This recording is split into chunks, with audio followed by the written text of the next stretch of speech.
Today we're going to jump right into talking about linear momentum, and it's really just a continuation of our previous discussions on force, as we'll see shortly.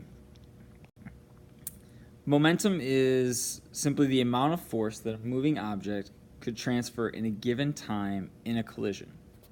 We'll talk about how that relates to force here in a moment, but our specific equation for momentum is given by what we see down here, which is simply P equals mv. Now, some things with our equation. First and foremost, P is our symbol for momentum. Despite that not making a whole lot of sense, that's okay. So when we write this in equations, we're going to use that lowercase p as a symbol. Notice that it is a vector quantity. That's what our little arrow up top says. It's a vector, which, as we've learned this year, means that the direction does matter. It's the product of an object's mass times its velocity. And we see that velocity is also a vector.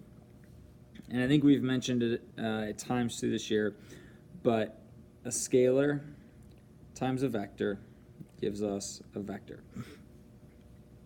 And unlike Newton's, which have our fancy kilograms times meters per second squared equaling Newtons, there isn't a derived unit for momentum. It's simply the combination of all of our fundamental units. So the units for momentum are kilograms times meters per second. And that's reflected from our equation mass times velocity, where kilograms are our units for mass, and then meters per second are our units for velocity.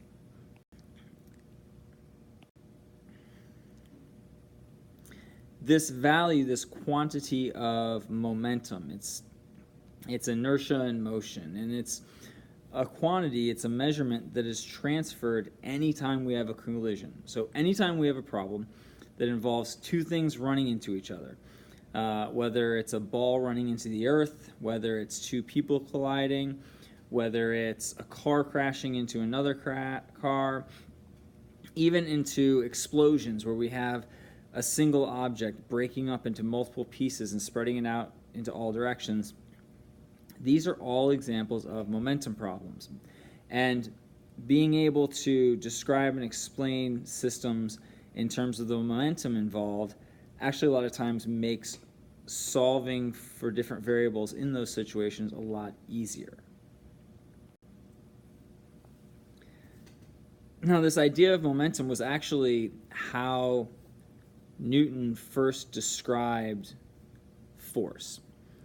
And so it was actually described in terms of the momentum. And he said that the net force acting on an object was equal to the change in momentum per unit time, or the rate of change in momentum. And so when we now talk about force equaling mass times acceleration, that's actually a very specific instance of this idea of the net force equaling the rate of change in momentum, where the mass stays constant. And we'll look at where that equation comes from and how it's derived here in a little bit. But this is another important relationship that we're going to need to use this year.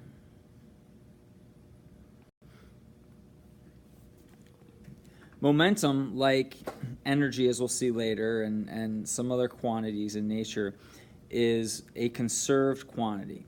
And so what that means is that in a closed system, so a closed system is one where no outside forces are acting on it, and we talked in our system schemas, we talked about internal and external forces.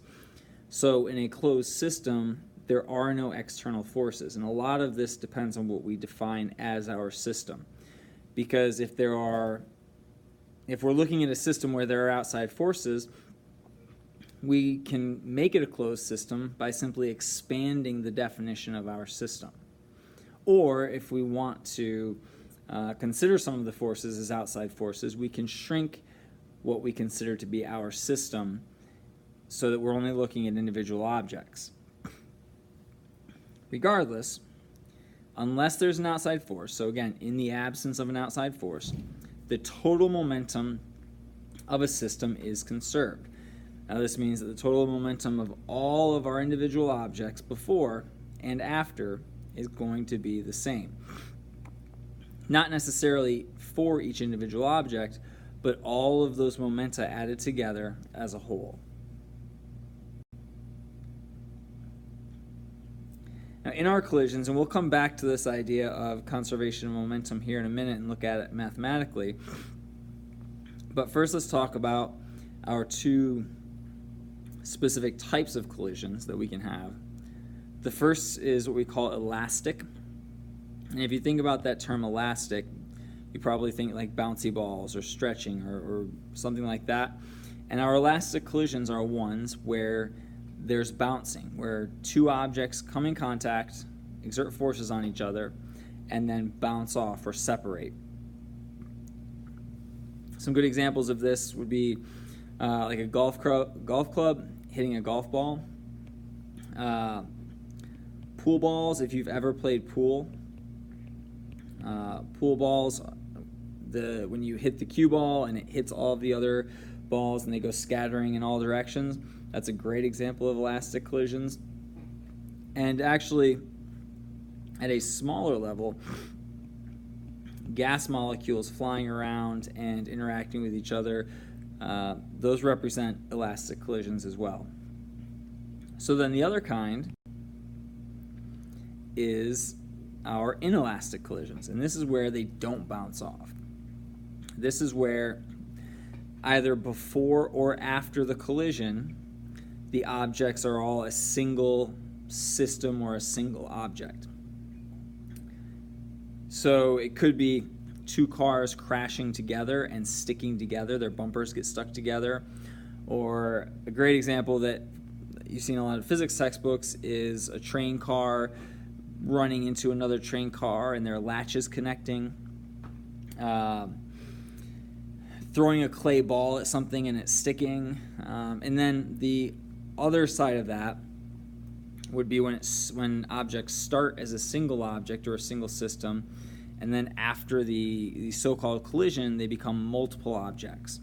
So a bullet fired from a gun is an example of this, where the bullet and the gun are essentially a single object before the bullet is fired, and then the collision is the firing of the bullet, and at that point they become two separate objects.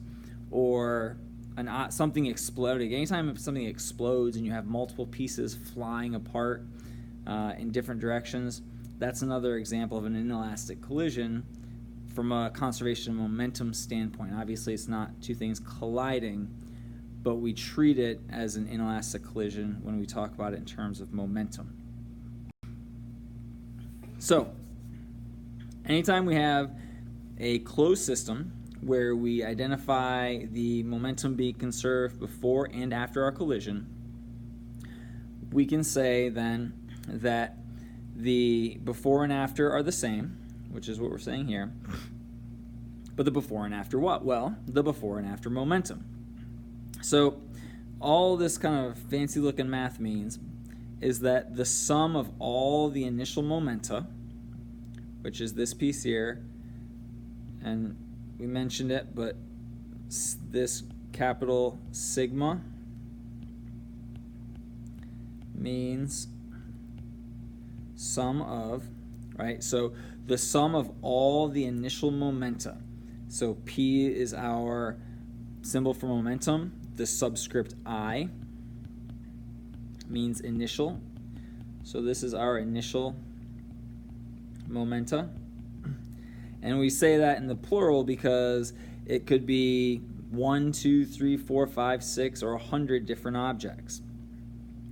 And we have to add all the individual momentums of all of those individual objects all together, but not just adding a bunch of numbers. We have to keep in mind that the momentums are vectors, and so we have to add them as vectors. And so that means taking into account direction and adding them as vectors. So all that being said, the sum of all of our momenta before the collision is equal to the sum of all the momenta after the collision, which is what the sigma p sub f means, sum of all the final momenta. We can expand that a little bit more, and this here we're just considering two objects. So let's say we have an elastic collision between two objects. The initial momentum of object 1 plus the initial momentum of object 2 is equal to the final momentum of object 1 plus the final momentum of object 2. We expand that a little bit more into our definition of momentum, and we have the mass of object 1 times the velocity of object 1, initial, plus the mass of object 2 times the initial velocity of object 2. So that's our initial momentum right here. That's equal to m1 v1f, so the mass of object 1 times its final velocity, plus the mass of object 2 times its final velocity. So this statement is always true. The initial and final momenta in a closed system will always be the same. So, quick example. We have a 1 kilogram ball rolling along at a velocity of 2 meters per second. And it's going to have an inelastic collision with a 1 kilogram ball moving the opposite direction with a velocity of 1 meter per second. Okay? After they collide elastically, so let's say elastic collision, that's not an M, right? So an elastic collision,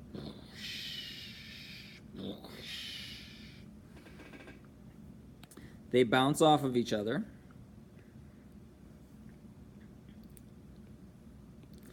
and object 1 travels back in the opposite direction with a velocity of 1 meter per second. How fast does object 2 travel with? So, quick math, we have m1 v1 plus m2 v2. This is our initial momentum. So we have 1 kilogram times 2 meters per second plus 1 kilogram times, and here's where we have to be careful, negative 1 meters per second, because it's moving the opposite direction. Velocity is a vector. So we have 2 kilogram meters per second minus 1 kilogram meter per second. So our total momentum beforehand is 1 kilogram meter per second. So that is a positive value, which means the total momentum is to the right. So after, so PF, we have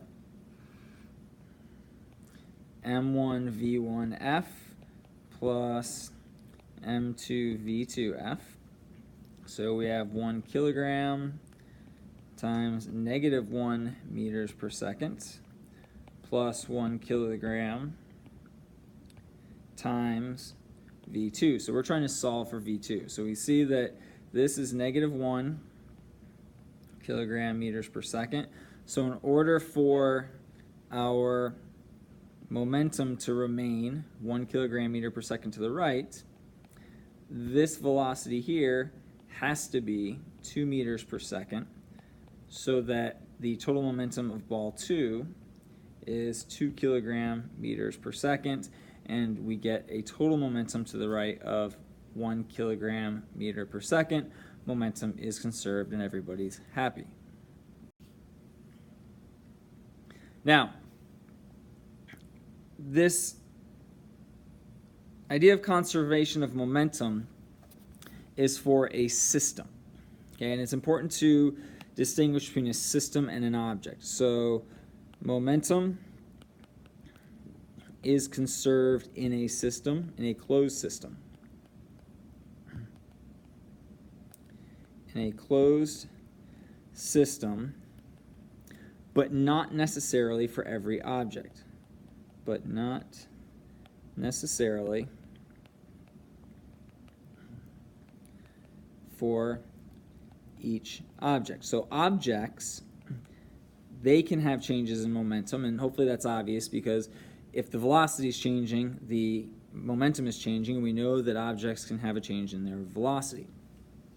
So that change in momentum that an object can experience is what we call impulse. So impulse is equal to the change in momentum, and our change in momentum is equal to F delta t, and that comes from where we said, remember, that force is equal to the time rate change of momentum, delta p over delta t. So we multiply both sides by delta t. And so the change in an object's momentum is equal to the force times delta t. Thinking about that a little bit more deeply, the change in momentum is related to the change in velocity. A change in velocity is acceleration. That acceleration is caused by a force. So when you have a force exerted on an object over time, you have acceleration, and that acceleration then changes the velocity, which causes a change in momentum. And actually, I want to even be a little bit more specific about that. This change in momentum is equal to F net times delta t. So it's equal to the net force times change in time. We also call that value impulse, which is symbolized with a capital T. So here we have this nice string of equalities.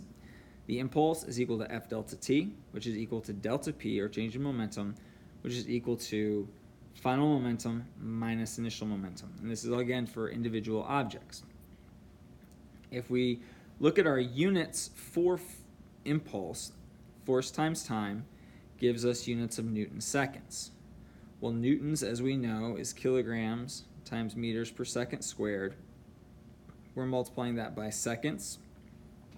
So we should see that our seconds cancel out here, and we're left with kilograms times meters per second, which is the same unit as momentum, which makes sense because our impulse is a measure of the change in momentum, and so the units should be the same.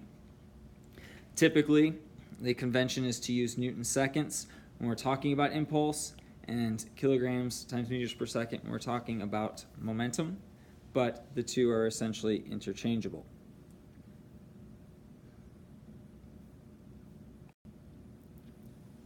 Now, as with many of our other relationships, we can talk about how this relationship looks graphically and what the graph tells us about the relationship. As we said, the impulse or change in momentum is equal to net force times delta t. We should recognize this hopefully as one of those equations where we can use the area under a graph to tell us what the value is. In this case, the area under a force time graph tells us the change in momentum. Similar to how momentum itself is a vector quantity, the change in that vector is also a vector quantity. And so when we talk about force and time and change in momentum, we have to take into account the sign. And so if it's a positive force or a force in the positive direction over some time, then the momentum change, the delta P is going to equal a positive value. And if it is a negative force, or a force in the opposite direction, then the change in momentum is going to be a negative value, and we have to carefully consider that when finding the total change in momentum. That's all for today. In the next episode, we will talk about energy.